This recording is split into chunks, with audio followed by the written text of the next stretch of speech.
বিসমিল্লাহির রহমানির রহিম। স্বাধীনতা প্রিয়, গণতন্ত্র প্রিয় দেশবাসী, আসসালামু আলাইকুম। 5ই আগস্ট, আজ থেকে ঠিক 1 বছর আগে 2024 সালের এই দিনে ফ্যাসিস্ট বাংলাদেশ ছেড়ে পালিয়েছে। রাহমুক্ত হয়েছে বাংলাদেশ। স্বাধীনতা প্রিয়, গণতন্ত্র প্রিয় জনগণের জন্য দিনটি আনন্দের, দিনটি বিজয়ের। রাহমুক্ত বাংলাদেশের এই দিনটিকে অন্তর্বর্তীকালীন সরকার জুলাই গণ অভ্যুত্থান দিবস হিসেবে ঘোষণা করেছে। তাবেদার মুক্ত বাংলাদেশের জনগণ প্রতি বছর এই দিনটিকে স্বাধীনভাবে সানন্দে সরকারি ছুটির দিন হিসেবে উপভোগ করবে। স্বাধীনতা এবং গণতান্ত্রিক রাজনৈতিক অধিকার চর্চার নতুন অঙ্গীকারে উদ্বুদ্ধ হবে। গণতন্ত্র প্রিয় ভাই ও বোনেরা, 21 শতকের এই বাংলাদেশে পলাতক স্বৈরাচার এক বিভীষিকার রাজত্ব কায়েম করেছিল। গুম, খুন, অপহরণ, হামলা, মামলা, নির্যাতন, নিপীড়নকে সাধারণ এবং স্বাভাবিক ঘটনায় রূপান্তর করেছিল। এই ফ্যাসিবাদের বিরুদ্ধে 1.5 দশকেরও বেশি সময় ধরে চলা আন্দোলনের সময় বিএনপি সহ ভিন্ন দল এবং মতের গণতন্ত্রের পক্ষের শক্তির লাখো কোটি নেতাকর্মীর জন্য দেশকে নরকে পরিণত করে রাখা হয়েছিল। শত শত মিথ্যে মামলার কারণে ভিন্ন দল এবং মতের লক্ষ লক্ষ নেতাকর্মী সমর্থকের ঘর বাড়ি ছাড়া করে দেওয়া হয়েছিল। অনেকের পারিবারিক বন্ধন ছিন্ন হয়ে গেছে। গণতন্ত্রকামী মানুষের কণ্ঠ রুদ্ধ করতে পলাতক স্বৈরাচারের নির্দেশে দেশে শত শত গোপন বন্দিখানা, আয়নাঘর বানানো হয়েছিল।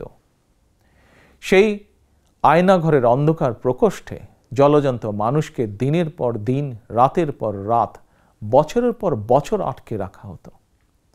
অনেককে চিরতরে গায়েব করে দেওয়া হয়েছে। বিএনপির সাবেক এমপি ইলিয়াস আলী কিংবা কমিশনার চৌধুরী আলমের আজও খোঁজ মেলেনি। বিচার বিভাগ, নির্বাচন কমিশন সহ দেশের সকল সাংবিধানিক বিধিবদ্ধ প্রতিষ্ঠানকে অকার্যকর করে দেওয়া হয়েছিল। সংবিধান উপেক্ষা করে মানুষের ভোটের অধিকার কেড়ে নিয়ে নির্বাচনী ব্যবস্থাকে প্রহসনে পরিণত করা হয়েছিল। দেশকে চিরতরে তাবেদার রাষ্ট্রে পরিণত করতে দেশের শিক্ষা ব্যবস্থাকে বিনষ্ট করার সকল আনুষ্ঠানিকতা প্রায় চূড়ান্ত হয়ে গিয়েছিল। বই খাতা কলমের পরিবর্তে রাজনীতির নামে শিক্ষার্থীদের হাতে তুলে দেওয়া হয়েছিল লগি, বৈঠা, হাতুড়ি বা চাপাতি। বিপর্যস্ত করে দেওয়া হয়েছিল দেশের অর্থনীতি। ব্যাংকগুলোকে দেউলিয়া করে ফেলা হয়েছিল। দেশ থেকে 28 লক্ষ কোটি টাকা পাচার করে বিদেশে পাঠিয়ে দেওয়া হয়েছিল। অন্যায়, অনিয়ম, অনাচার, দুরাচার, লুটপাট দৈনন্দিন চিত্র হয়ে উঠেছিল। দেশে প্রতিষ্ঠিত করা হয়েছিল ব্যক্তিতন্ত্র।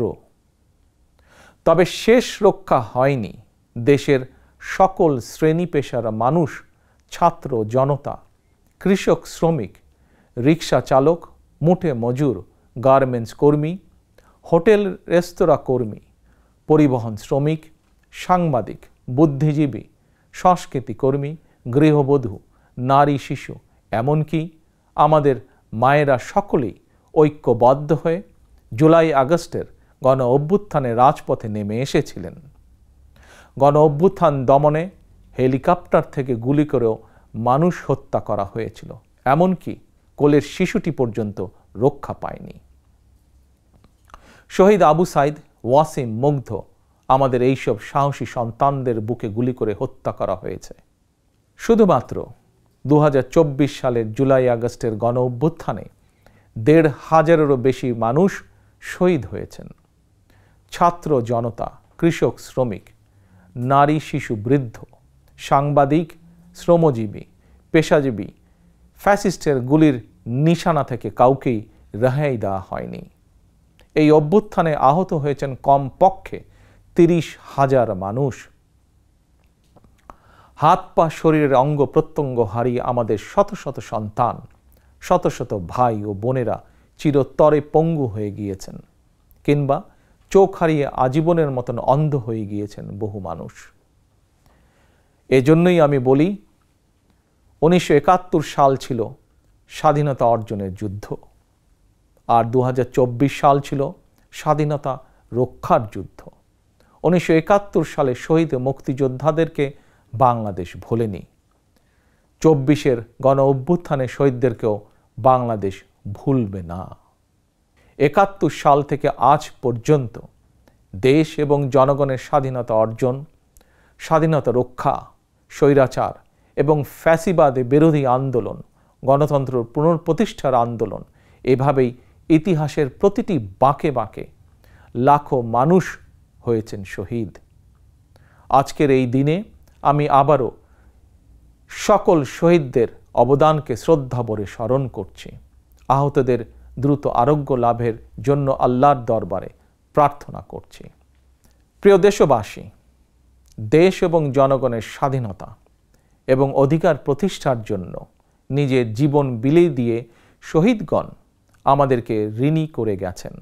এবার শহীদদের প্রতি আমাদের ঋণ পরিশোধের পালা। শহীদ পরিবারের কাছে সমগ্র বাংলাদেশ ঋণী। দেশে জনগণের রাজনৈতিক এবং অর্থনৈতিক ক্ষমতায়ন নিশ্চিত করে সাম্য, মানবিক মর্যাদা, সামাজিক সুবিচার প্রতিষ্ঠার মাধ্যমে একটি ইনসাফ ভিত্তিক গণতান্ত্রিক মানবিক বাংলাদেশ গঠনের মাধ্যমেই আমরা শহীদদের প্রতি ঋণ পরিশোধ করতে পারি।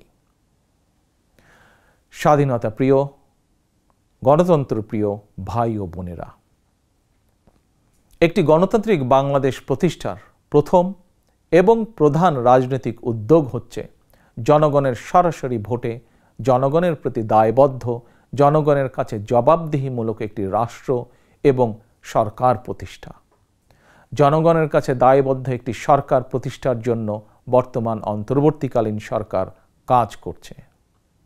প্রিয় ভাই বোনেরা, বিগত 1.5 দশকের ফ্যাসিবাদী আন্দোলনের সঙ্গে স্বাধীনতা পরবর্তী 3-3.5 বছরের সময়কাল ছাড়া আর কোনো শাসনামলের তুলনা চলে না। সুতরাং আমি সবাইকে বিনীতভাবে আহ্বান জানাবো, হিটলারের নাৎসিবাদ সম্পর্কে যেমন কেউ গৌরব করে না, পলাতক ফ্যাসিস্ট এর শাসনকাল নিয়েও গৌরব করার কিছুই নেই। ডাকাতি করে কিছু সম্পদ চ্যারিটি করলেও জনগণের চোখে ডাকাত যেমন গ্রহণযোগ্য নয়, তেমনি অন্তর্বর্তীকালীন সরকারের ব্যর্থতা খুঁজতে গিয়ে কৌশলে পলাতক ফ্যাসিস্টদের পক্ষে সাফাই গাওয়াও তেমন গ্রহণযোগ্য হতে পারে না। যারা কৌশলে ফ্যাসিবাদী শাসনের সঙ্গে বর্তমান অন্তর্বর্তীকালীন সরকারের তুলনা করতে চান, তাদেরকে স্মরণ করিয়ে দিয়ে বলতে চাই, 5ই আগস্ট বাংলাদেশে যা ঘটেছে এটি শুধু বাংলাদেশ নয়, বিশ্বের ইতিহাসেও মনে হয় নজিরবিহীন। 5ই আগস্ট গণভবন ছেড়ে ফ্যাসিস্ট পালিয়েছে। সংসদ ভবন রেখে তথাকথিত সাংসদ পালিয়েছে। আদালত ছেড়ে প্রধান বিচারপতি পালিয়েছে। বায়তুল মোকাররম ছেড়ে প্রধান খতিব পালিয়েছে। ক্যাবিনেট ছেড়ে মন্ত্রীরা পালিয়েছে। ফ্যাসিস্টের দোসররা গা ঢাকা দিয়েছে। তবে উদ্বেগের বিষয় হচ্ছে, পলাতক এই ফ্যাসিস্টের চক্রের মনে এখনো কোনো অনুতাপ, অনুশোচনা নেই।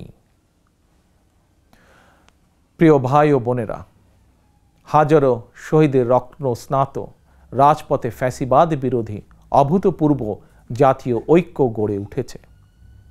বাংলাদেশে আর কখনোই ফ্যাসিবাদ কায়েম হবে না ইনশাআল্লাহ। কাউকে গণতন্ত্র হত্যা করার সুযোগ দেওয়া হবে না। বাংলাদেশকে আর কখনোই তাবেদার রাষ্ট্রে পরিণত করতে দেওয়া হবে না ইনশাআল্লাহ।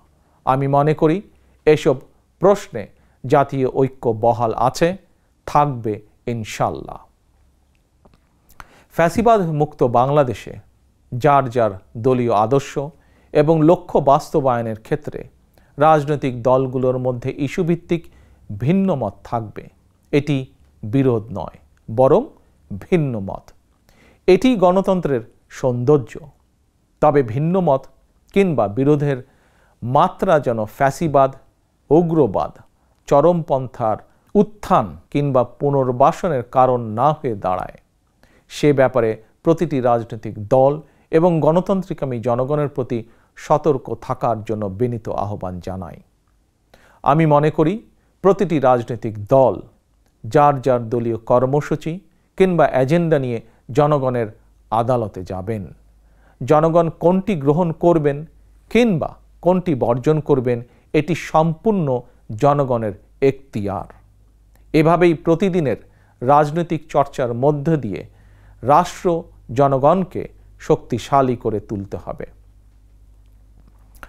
প্রিয় ভাই ও বোনেরা, স্থানীয় সরকার থেকে আরম্ভ করে জাতীয় সংসদ পর্যন্ত প্রতিটি স্তরে জনগণ যখন সরাসরি নিজের পছন্দের প্রার্থীকে নিজের ভোট প্রয়োগ করে প্রতিনিধি নির্বাচন না করবে, সরকার গঠন কিংবা সরকার পরিবর্তনের ক্ষমতা অর্জন করতে না পারবে, ততদিন পর্যন্ত রাষ্ট্র এবং সরকারে জনগণের ক্ষমতা প্রতিষ্ঠিত হবে না। তাই আসুন রাষ্ট্র, সরকার, শাসন, প্রশাসন পরিচালনায় আর প্রতিদিনের কার্যক্রমে জনগণের গণতান্ত্রিক রাজনৈতিক অধিকার চর্চা প্রয়োগের সুযোগ সৃষ্টির মাধ্যমে আমরা জনগণকে রাজনৈতিকভাবে শক্তিশালী করে গড়ে তুলি। জনগণকে শক্তিশালী করে তুলতে না পারলে শেষ পর্যন্ত কোনো কিছুই শক্তিশালী এবং টেকসই হবে না। প্রিয় দেশবাসী, 2024 সালের 5ই আগস্ট বাংলাদেশের ইতিহাসের ঘৃণ্যতম ফ্যাসিস্ট পালিয়ে যাওয়ার পরপরই বীর জনতার উদ্দেশ্যে দেওয়া এক অভিনন্দন বার্তায় আমি বলেছিলাম, বিজয়ের কাছে পরাজিতরা নিরাপদ থাকলে বিজয়ের আনন্দ মহিমান্বিত হয়। সেটি পুনরায় স্মরণ করিয়ে দিয়ে দেশের গণতান্ত্রিকামী জনগণের প্রতি আমার আহ্বান, কেউ আইন নিজের হাতে তুলে নেবেন না, মব ভায়োলেন্সকে উৎসাহিত করবেন না, নারীর প্রতি সহিংস আচরণ করবেন না, অন্যের স্বাধীনতার প্রতি শ্রদ্ধাশীল থাকুন।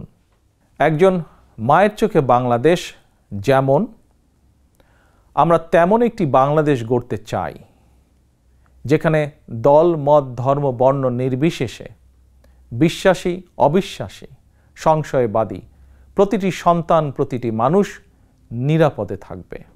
আজ এবং আগামীর প্রতিটি 5ই আগস্ট হয়ে উঠুক গণতন্ত্র, সুশাসন প্রতিষ্ঠা আর মানবিক মানুষ হয়ে ওঠার অঙ্গীকারের দিন।